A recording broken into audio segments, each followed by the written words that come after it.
Drainlid returns, Part 1.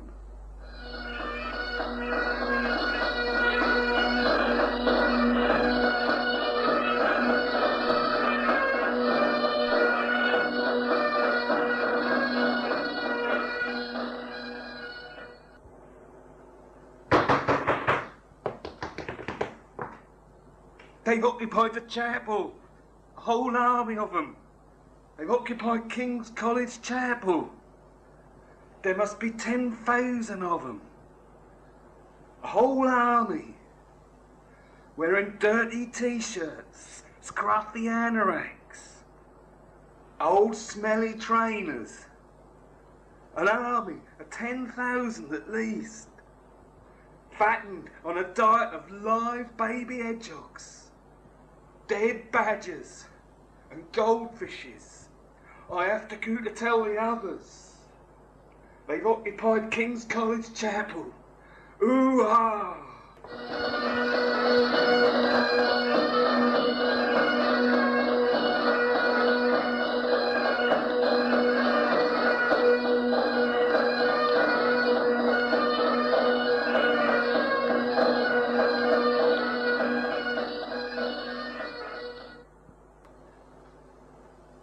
Hello.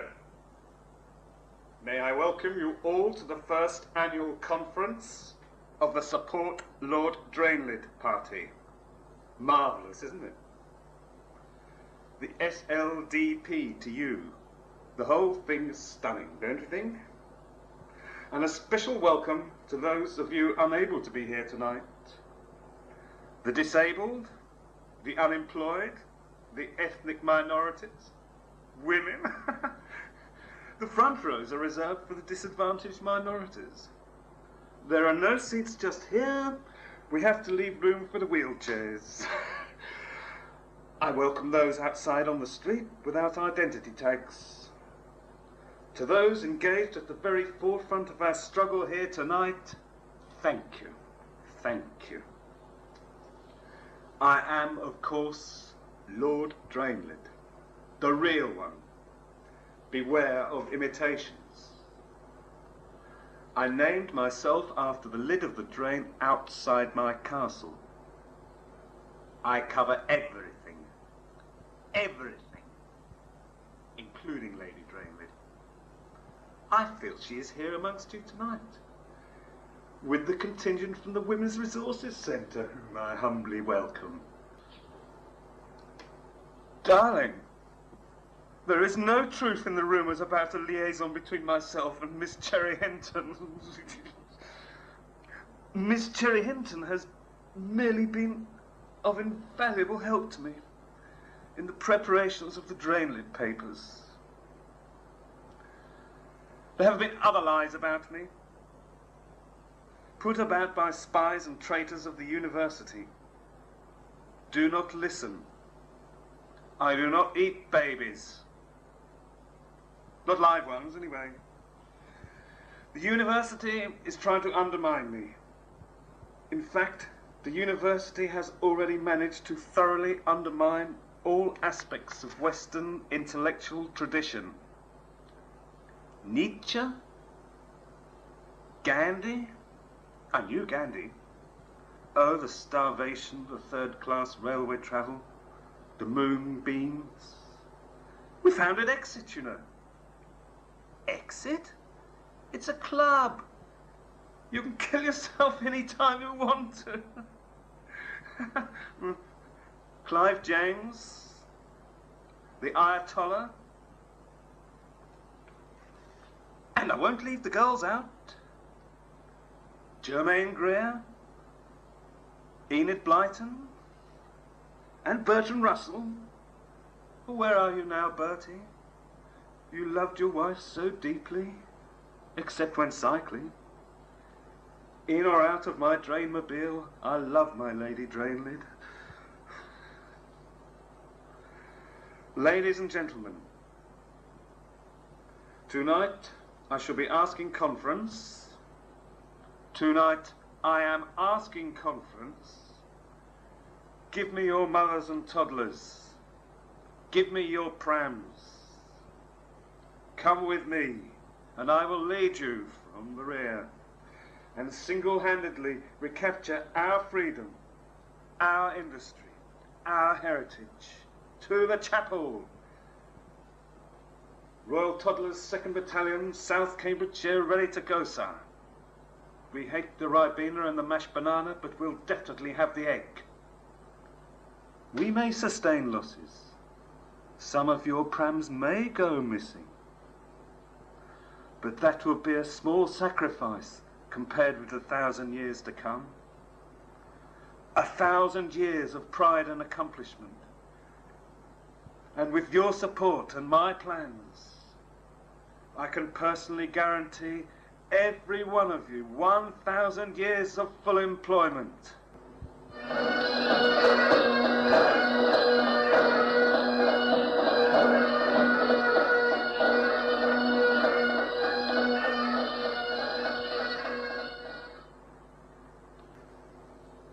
Ladies and gentlemen, my first paper brings with it a very happy announcement.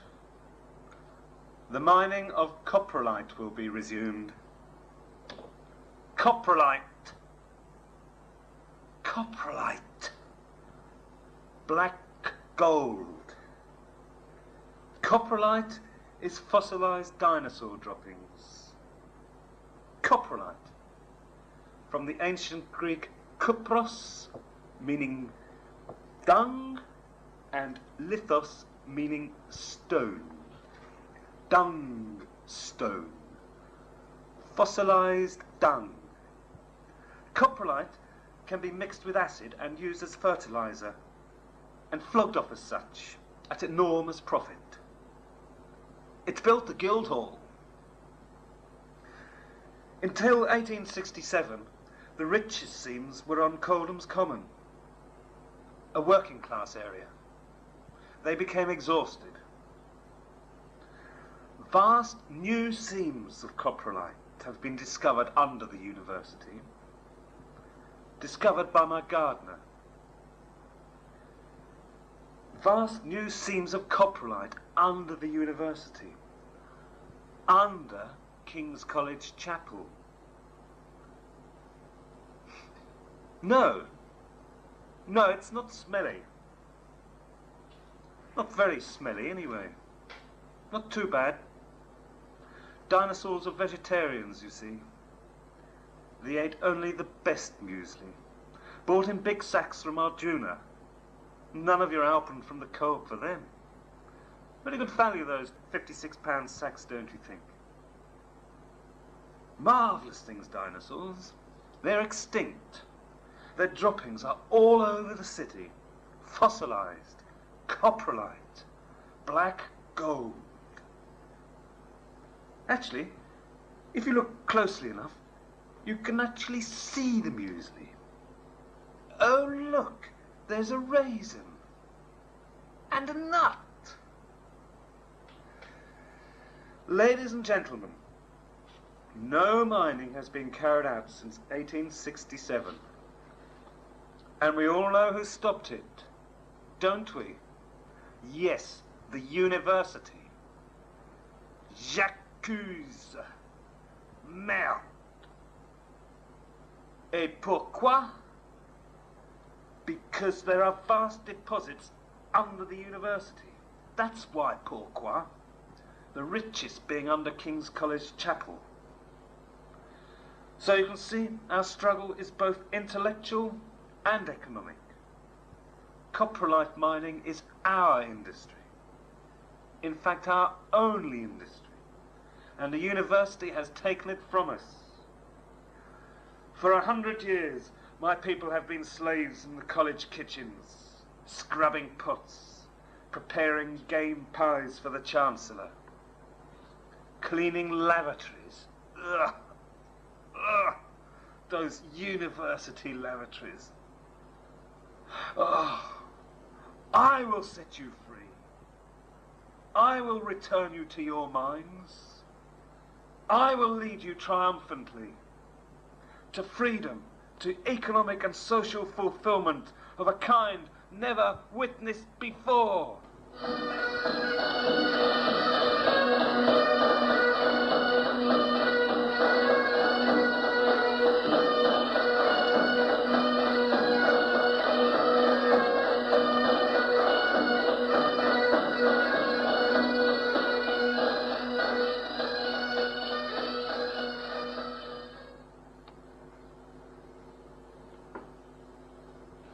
Ladies and gentlemen, if I may continue. I beg your pardon? What? A note? A note for me? But I never use notes. Oh, a note for me. Oh, how kind. It simply has to be from my lady.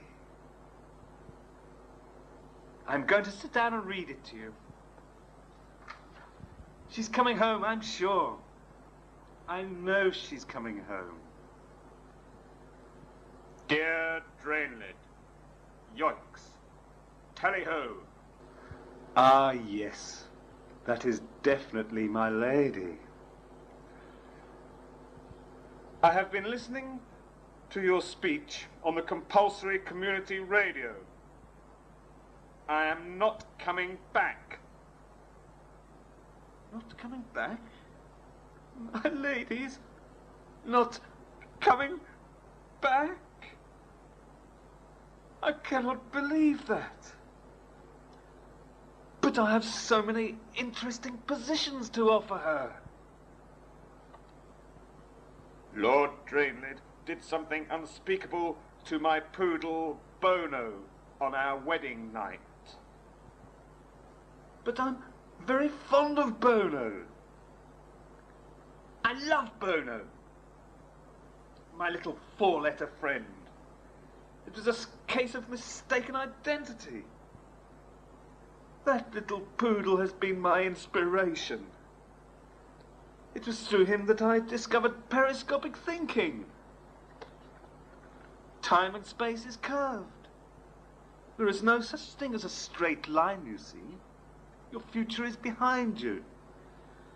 You never know what is going to happen because it is always around the corner. Supine thinking never did work. Whoever had a great thought lying down? I know Gandhi didn't. Must read some more. I shall never come back unless it is to throw myself under the community minibus. Long live the cause. Tally-ho. Lady Drainlid, Muzz. Muzz? Muzz? That was never Lady Drainlid. Must read that again. Lady Drainlid, Muzz. The Women's Refuge, High Set. The refuge? The refuge? But I've done so much good work for the refuge. The university is behind this. She is being held against her will. Yes, there are university people in High Set. Puz? Puz? Ah, P.S. I enclose a recent photograph. The old fur coat? The permanent wave? The outsized spectacles? The lady never needed spectacles. What has she been doing with herself? The boiler suit. And Bono. He looks so sad.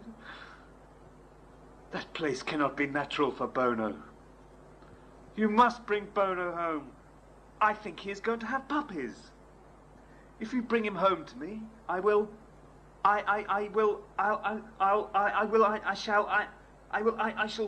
privatize the dog's toilets. I shall free the dog's toilets from the shackles of the city council.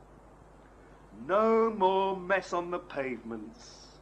There'll be a reprocessing plant and a fast food restaurant, Fergie burgers, Andy Whopper burgers, damp chips, froth sucked through straws, which will provide employment for those even too young or too old to work in the coprolite mines. What? What? Oh, it's raining outside, is it? Fine weather for plankton.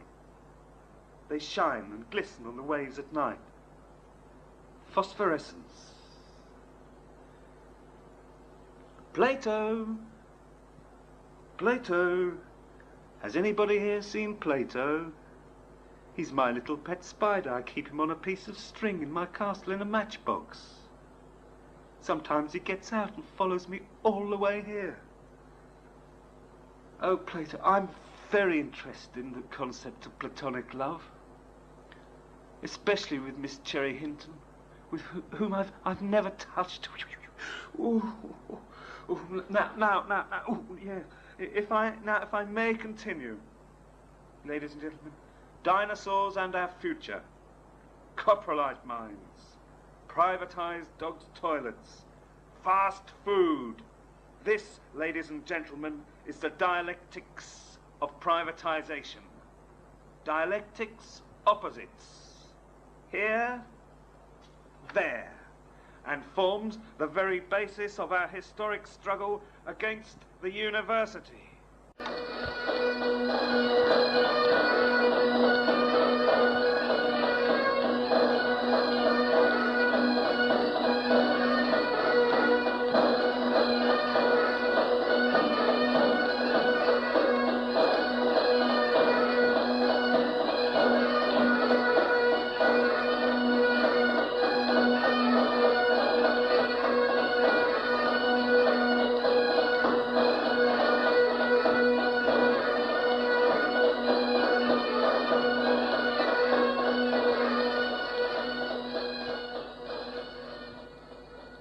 Part 2.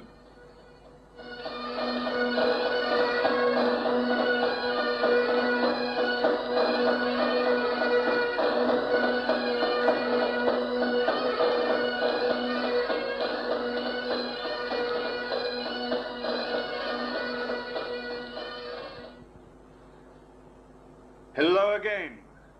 Oh, it's marvelous. Don't you think? Ladies and gentlemen, I would like you to relax and cast your minds back 100 years or so. The year is 1867. You can see below you a whole network of narrow streets. It is evening. It is winter. Snow lies on the rooftops of the small houses, nice houses, huddling close together in terraces to keep out the cold winds which sometimes blow across the fens from the Russian steppes, all the way from the Urals. At the moment, all is calm. Clean white smoke curls up towards you from the wood-burning stoves. Swedish, very nice. To the west, across the railway line, lies the Guildhall, the Women's Refuge, and the University, and King's College Chapel. To the east, on Coldham's Common, a working-class area, are the coprolite mines. The mines which in 15 years have improved the standard of our people's lives beyond all recognition. The profits from which built the streets you can now see. The mines which paid salaries 10 times higher than those offered for working in the college gardens or making game pies for the Chancellor. Oh, those university lavatories. Oh. Ladies and gentlemen, your forefathers were now mine owners in their own right. For 15 years they commanded their own destinies. They sold their coprolite mixed with acid to the university for use as fertilizer. They made fine profits. They built the Guildhall, and they built their houses in terraces built with the spoil from the coprolite mines. And they built their communities. There was a new community spirit. Communication between neighbours was so easy. Babysitting circles sprang up everywhere, like fairy rings, mushrooms and things. Creches, like the one we have here tonight. Life drawing. Miss Cherry Hinton runs a very nice class. Very active, Miss Cherry Hinton. Oh, dear. And there is no truth in the rumour, but there is a liaison between myself and Miss Cherry Hinton. It's all a lie. Lies put about by university spies. And they won't leave the girls out. Unmarried mothers, single parents, women's institutes, girl guides, browners, the WRAC, Cubs, Scouts. Size will be. Come and take your plutonium, boy. Oh, Chernobyl, please don't react like that. It upsets Mummy so. Peace groups, the woodcraft folk, they're all supported. And orphans. Cats, stray cats, sick cats suffering from strokes.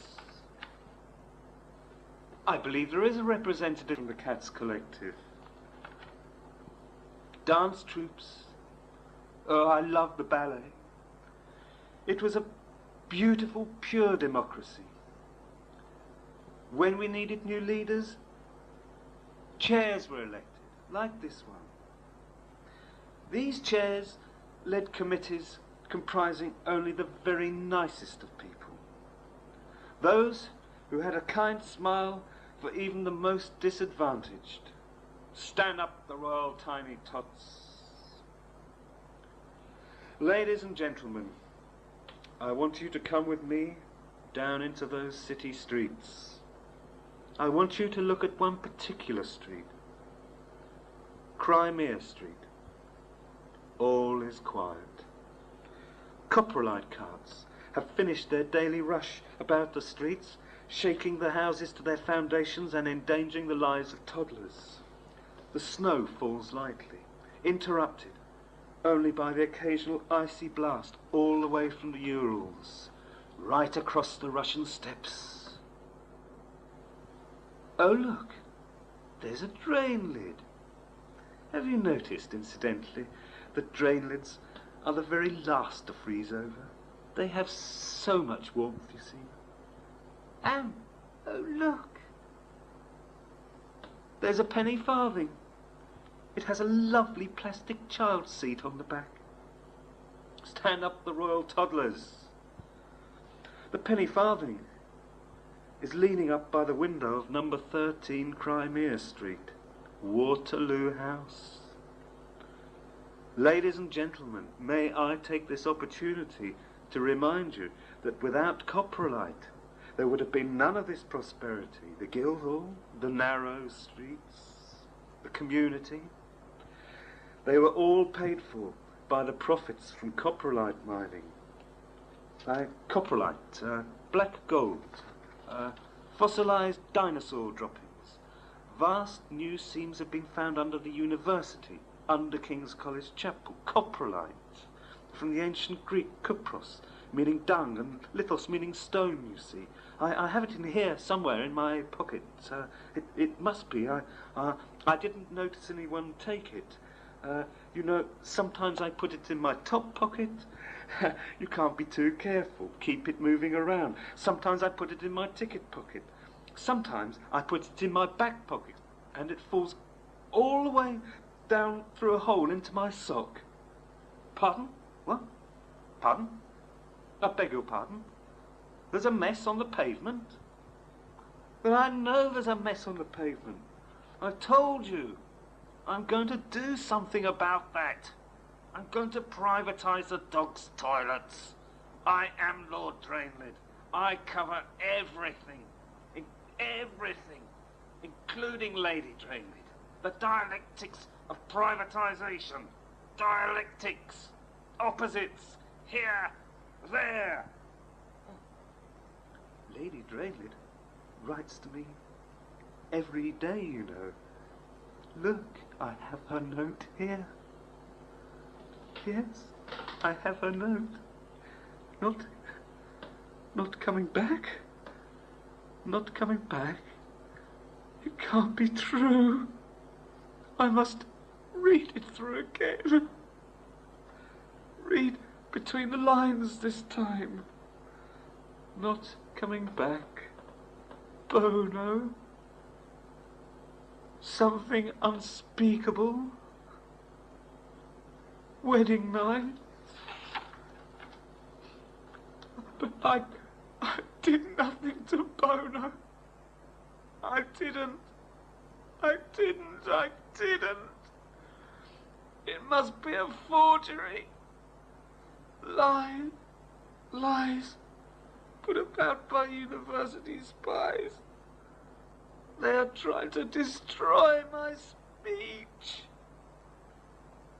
Ladies and gentlemen, I present to you here tonight a university forgery. Oh, I feel so much better now I know the truth. I feel so calm. What? What's that? Gandhi dead. Gandhi dead. It cannot be. I knew him so well. I remember the last time we lunched together. A very small lunch. Nuts and raisins. I don't want to die. I never want to die. I don't want to die alone. I must write to my lady. My dear lady, darling, dearest. How do you think that sounds? My darling hot jodhpurs. Yes, that sounds better. I urgently command you, your presence at the castle. Have dinner with me, please. Please? Do you think I should say please? No, I must be the master. Dinner is served. Come back. I love you. Do you think I should say I love her? Darling, I want you. Bring Bono and your riding crop. I need you. You know I need you, you silly little thing. Do not listen to those university people. They only want to use you. I cannot bear to think of anyone else touching you. Not there, anyway. I mean, not in that place. Not in the women's refuge. I hate those people. I hate them. That's good, isn't it? Sometimes jealousy can be so attractive. I want you with me forever. I won't do it anymore, I promise. I don't want to die alone. I'm so afraid. That coffin, cremation, the terrible heat. I want you with me and Bono at our feet. Love from Drainlid, sealed with a loving kiss. That is very good, isn't it? Marvellous. Very nice letter. Could you write one like that, sir? I don't think so. Very nice letter. That should do the trick. Send it off immediately. I must have some paper and a pen to write it with. Where is it? Oh! I found my coprolite. What a relief! I thought I'd lost my entire fortune. Yes. Now, if I may continue. Ladies and gentlemen, if you remember, you are in Crimea Street, outside Waterloo House. The street is deserted. Now look in through the front window. You can see the cosy little front room, the aspidistra, the beautiful pine furniture, the mid-Victorian dinner set piled up on the sideboard there, the high-tech gas fire keeping the winter cold out. Yes, there was high-tech then. Come in, ladies and gentlemen. You can see that there has been a dinner party. Corsets have been undone. Spats have been loosened. A great deal of wine has been drunk. Remnants of game pie, laudanum, and opium derivative. The candlelit chandelier casts rainbow shadows on the happy assembly. One small child is sitting up in his pram beside the aspidistra.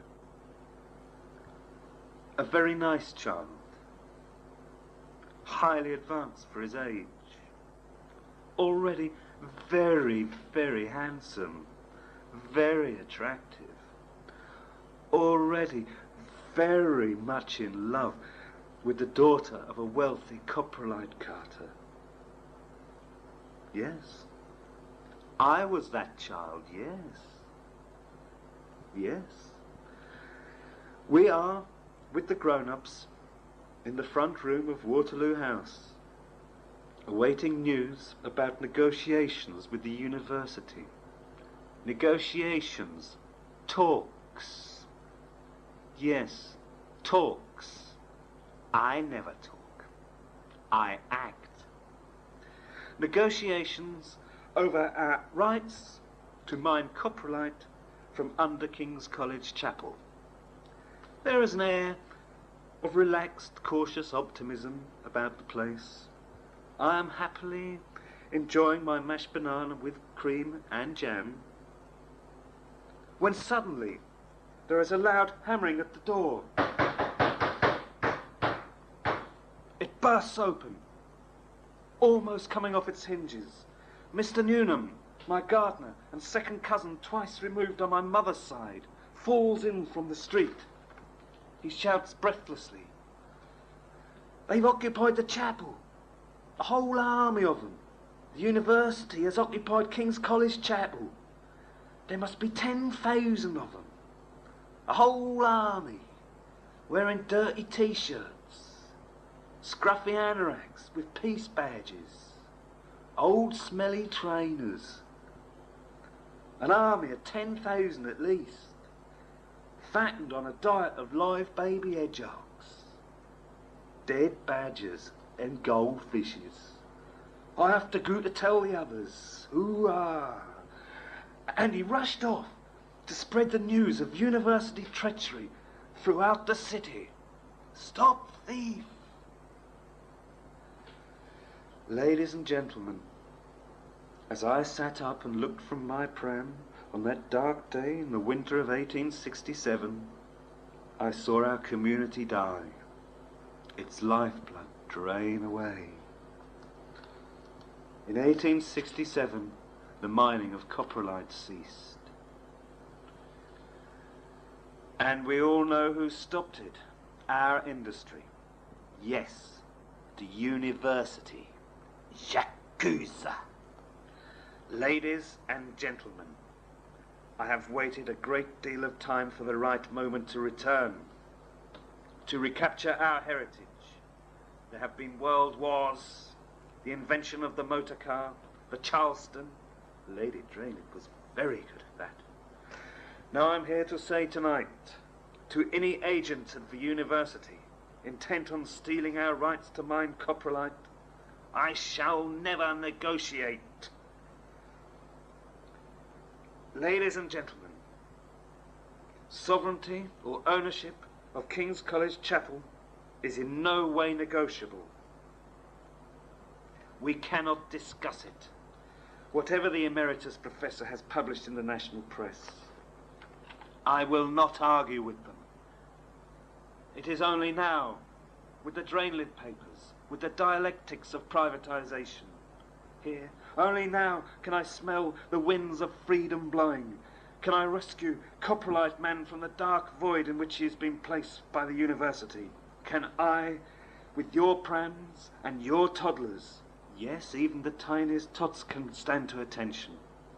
And those in prams will be used for reconnaissance. The avant-garde.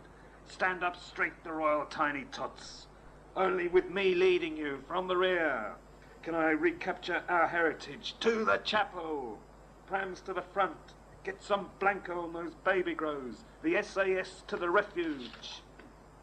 A fire is burning in my heart. Rise up. I shall lead you. I know what is in your hearts. 1,000 years of full employment. I shall reopen the mines. With your support, I shall single-handedly recapture King's College Chapel and remove it from the site of the world's greatest open-cast coprolite mine. Avance!